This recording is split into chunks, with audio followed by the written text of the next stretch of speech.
Hey guys, if you have a baby and a dog at home, then a chiming doorbell is your worst nightmare. Welcome to my channel.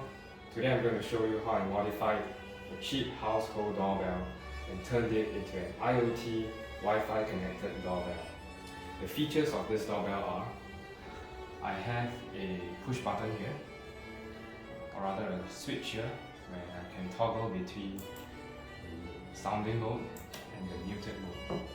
So when my baby is asleep, I wouldn't want it to sound, but just send me push notifications to my mobile devices. Obviously I'm using my smartphone to film this video, and I can't show you the push notifications coming through to the smartphone, but here it is on my iPad and also on my smartwatch. The notifications do come through. The next feature that I've implemented is a reset button, where if you press and hold the reset button for more than 4 seconds while powering it up with while inserting the USB power.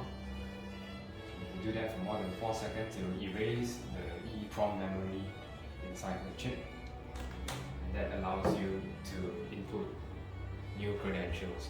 Why you've got to do this is because when it's first out of the box, you will need to input Wi-Fi credentials and a Blynk token so that it can identify itself to a Blynk server, which sends push notifications to my specific devices.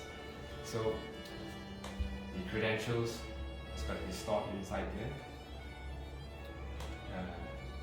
at first usage. So there's a function that allows you to connect your smartphone to the doorbell to insert all the credentials, and once that's done, it's in the memory and it will connect to the same Wi-Fi hotspot henceforth. But if you were to bring it to another place, another household, or another place with a different hotspot, and or you have changed your Blynk credentials, it's a different person altogether, a different account, then you would want to reset the credentials using this by pressing and holding these push buttons while inserting the USB power. Okay, so another feature is that this doorbell is modified to be USB powered only, mainly because I've used the battery compartment to house the ESP8266 chip, and no longer can house AA batteries. So I want to say also that this is a very generic doorbell, cheap household doorbell, and the modification that I implemented should work for most similar doorbells, including the ones where there's a kinetic switch. So in those versions, it's more expensive. The switch is batteryless, and it can last almost for a lifetime, virtually. It doesn't break down. This is not the version that is kinetic and there's a battery inside. But yeah, it works the same. All you have to do is to figure out what fires the LED light in the doorbell, whether it's a kinetic version or not. Tap that signal and use it to trigger push notifications to your devices. Okay, so I need to give credit to TechieSMS, who provided the Wi-Fi and Blynk credentials code. And I'm using Arduino IDE to code for this project. Blynk server. It's on Blynk chat form. Just to show you again, it works. Alright, so next up I'm going to show you a teardown of the very doorbell that I've modified. So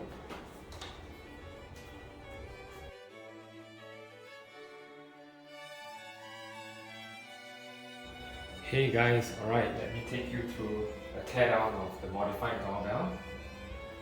So here's the battery compartment, you can see that I've modified it to house the 8266 circuit board, and it no longer accommodates the batteries.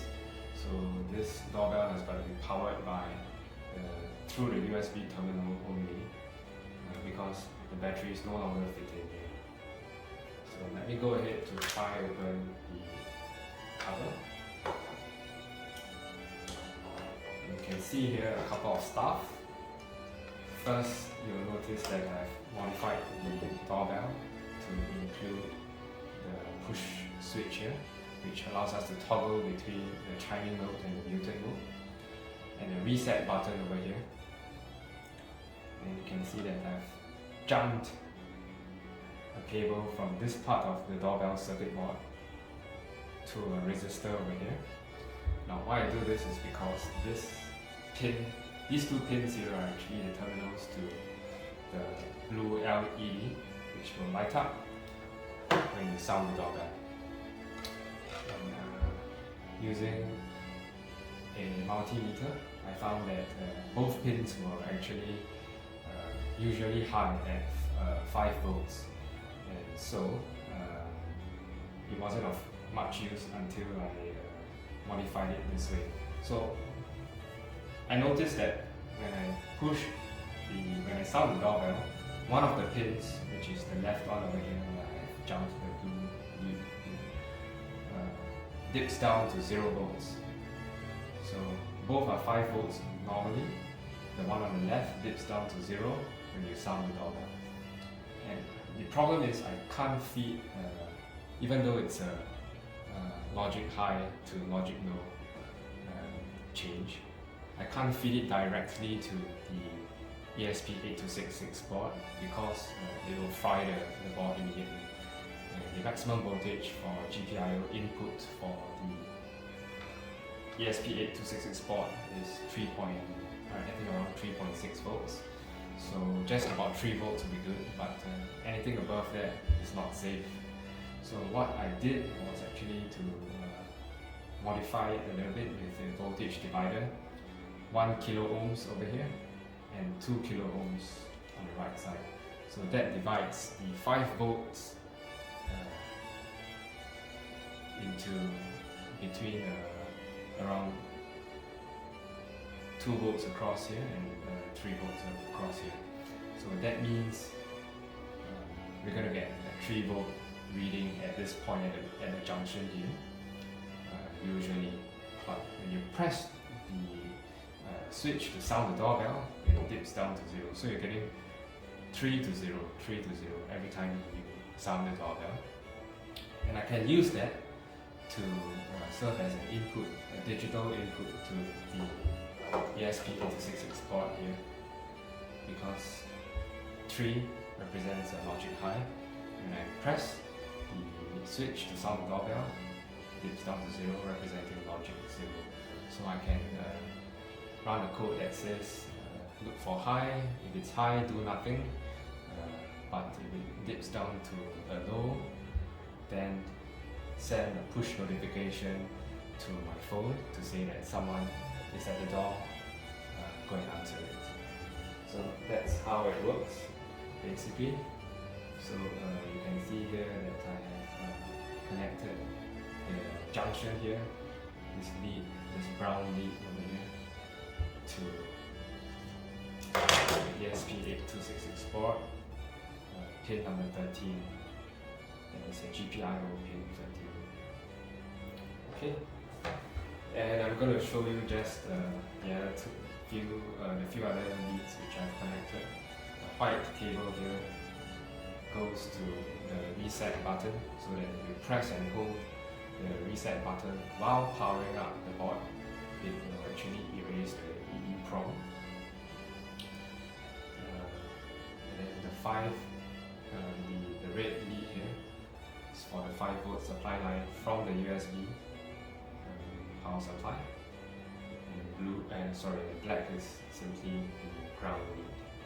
Alright, so that's all I have for the teardown of my very own modified doorbell.